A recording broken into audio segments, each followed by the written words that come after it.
Adha bersama Henry Siahaan.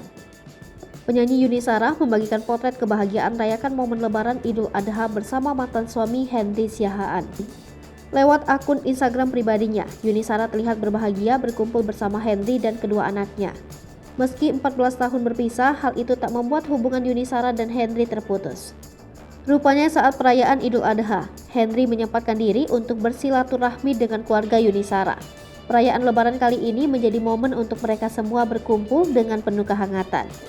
Semuanya terlihat akrab dan tidak canggung, terlepas latar belakang hubungan pernikahan yang pernah terjalin.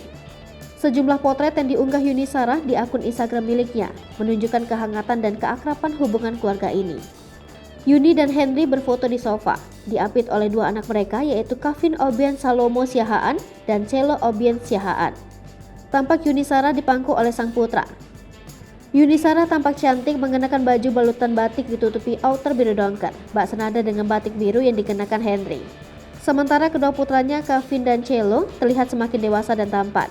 Mereka kompak mengenakan baju kemeja kokoh berwarna putih dengan bawahan celana panjang berwarna krem.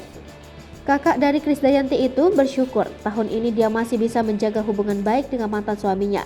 Di foto yang lain, terlihat Henry, Yuni Shara dan kedua anak mereka duduk di atas meja membelakangi sebuah figura besar di dinding.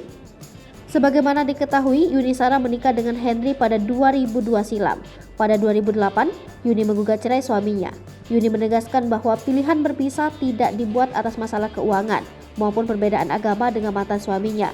Meski begitu, perceraian tak membuat hubungan keduanya putus. Yuni Shara terlihat tetap menjalin hubungan akrab dengan Henry Siahaan.